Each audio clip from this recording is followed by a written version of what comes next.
about what's happening to our children in public schools. Now, most of the time when I come over here, that's what I talk to you about, because that's really where my life is centered. But it occurred to me that Alton's been in this struggle, and I'm very concerned about how we're progressing in it. So I thought a lot about it, sisters and brothers, and titled what I want to share with you tonight called Black People Still Don't Get It.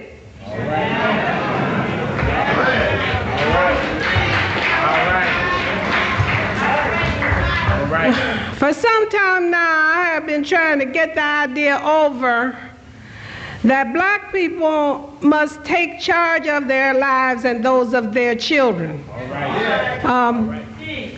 We can't leave this to other people to do. All right. Because they're not going to do it. All right. And we cannot sit around wringing our hands and shaking our heads and talking. All right. It's getting late, brothers and sisters, especially for our children. Yeah. Now, when it gets to the point that the way we live is destructive, all right, and leads to our extermination, all right, then we have to think about what has happened to our culture. Well. And we need to take a long, serious look at our condition now. Amen, go right there. Go ahead. If culture is the sum total of artifacts which any group accumulates in its struggle for survival and autonomy, right, then it's dynamic because it's a struggle. It's not static. It doesn't stand still and never change. It changes with the condition, okay? Because as you try to survive and to be self-autonomous and the conditions change that keep you from doing that, you change in order to combat those conditions. Am I making sense to you? Okay. Now, what is survival? I mean, you know, what survival means that the group has to do at least three things. One, the group has to see that each individual member keeps himself or herself in good enough mental, moral, spiritual, and physical health long enough to reproduce that self and then take care of whatever you reproduce. That's the least. all right, If you don't do that, the group dies. It's gone. Okay. So that's what survival means. In order to be self-autonomous, it means that the group has to have within its control the means to assure its survival. all right, You can't depend on nobody else to do that. all right, That's not going to happen. That's not the way the world works. Now, what are the chief obstacles to survival? Okay, let's just be real. What are they? One is nature. You got to have within the means of the group some way for the group to survive earthquakes, floods, hurricanes, tornadoes, whatever. all right, Right? So nature is one.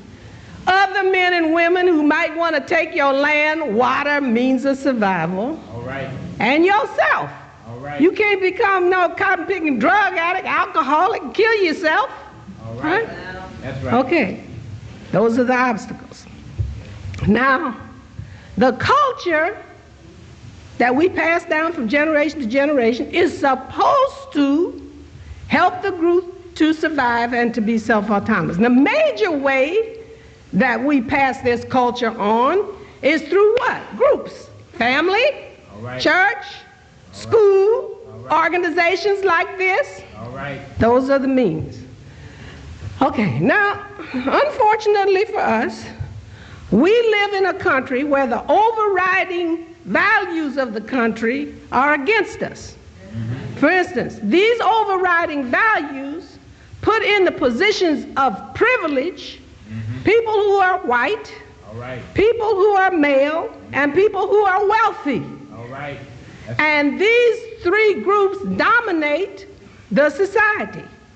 So when we talk about teaching our children instrumental values like equality, liberty, fraternity, etc., we are talking about ordering those values under the institutional values of race, gender, and wealth, so that more white people get equality, liberty, and fraternity than black people, more men get equality, liberty, and fraternity than women, and more wealthy people get equality, liberty, and fraternity than poor people. You get it? All right. All right. All right. It doesn't do enough then, ladies and gentlemen, for us to teach our children about the instrumental values, if we don't teach them the impact of the institutional values on the distribution of the latter. Otherwise, our kids don't get the full message and don't know how to behave. Now, when I was a young woman looking for a job in 1947, the newspapers would advertise, "No Negroes need apply." All right. Chicago, Illinois, March 28, 1947. Chicago, Illinois. I did not say Mississippi. All right. Well, North. I was up north. All right. Right. So, what did that say? That said that on March 28, 1947, when I was looking for my first job, affirmative action was for white people. Right. Think about it. Now, just because we didn't call it that then, ladies and gentlemen, doesn't mean it wasn't. And now that it's our turn to have affirmative action, it's suddenly no turns. No turns. It's always our turn. All right? It's always white people's turn for affirmative action. Nobody else gets a turn. So much for taking turns. But isn't that what we teach for 2 weeks in kindergarten? Oh, the teacher tells you your child has to learn to take a turn. We teach him take a turn in kindergarten, take a turn in first grade, take a turn in second grade, wait your turn in third grade, don't butt in fourth grade, stay in line in fifth grade. When you get to be an adult, you stand and queue up at the cashier. Take your turn, wait your turn. But don't nobody take no turns in this country. It's always the white man's turn. It's always the rich man's turn. It's always their turn. All right. So much for taking turns.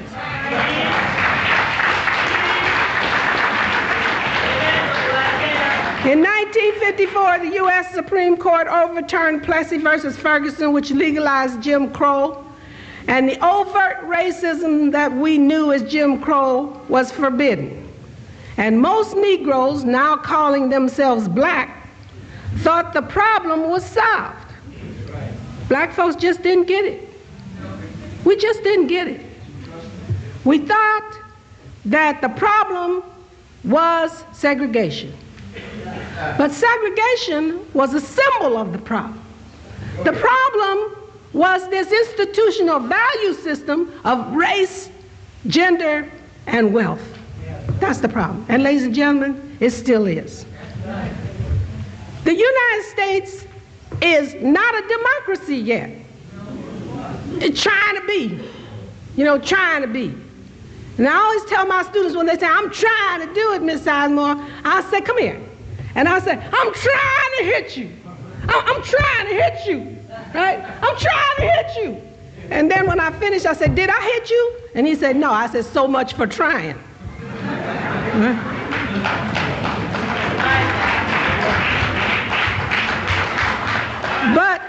But the United States is a capitalist country. It is that. Now, if it can be a democracy within the parameters prescribed by the capitalist paradigm, it does it. But when it can't, it won't.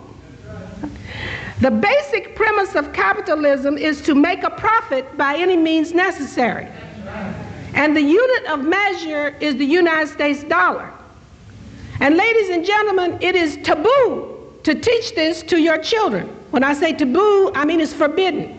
For instance, if anybody gets up in front of a class and tries to teach the children about capitalism and how to be a capitalist, they are immediately labeled socialist or communist and run out of the room. Right? It's a taboo. Don't you think that's strange? That in a capitalist country, we cannot teach our children to be capitalists? Oh, think about it. Because you see, in a capitalist country, you are either a capitalist or you are a victim. All right. There's no in-betweens. All right. There's no in-betweens. You either play the game here or you are a victim of it. Now you have to make a choice. Of course, you can always leave the country. All right. That's another choice. Right? Now, capitalism demands competition, selfishness, and mean-spiritedness. It demands it.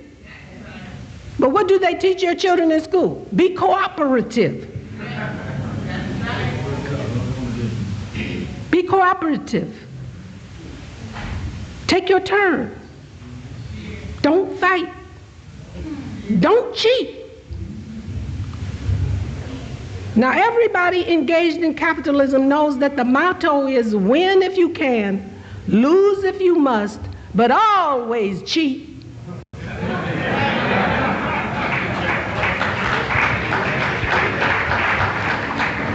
And what I'm trying to explain to you, ladies and gentlemen, is the real world that our children live in, not the ideal one that we want them to live in, not this wonderful world that we pray that will come here one day, but the real world that they have to live in. You want to know why they're acting so crazy? You want to know why they're doing the things that they're doing? Because we have not prepared them to live in this real world. We have sent them through 12 years of school teaching them this dumb stuff that doesn't work, and when they go out and try to apply it and get killed for it, we are not there to help them through.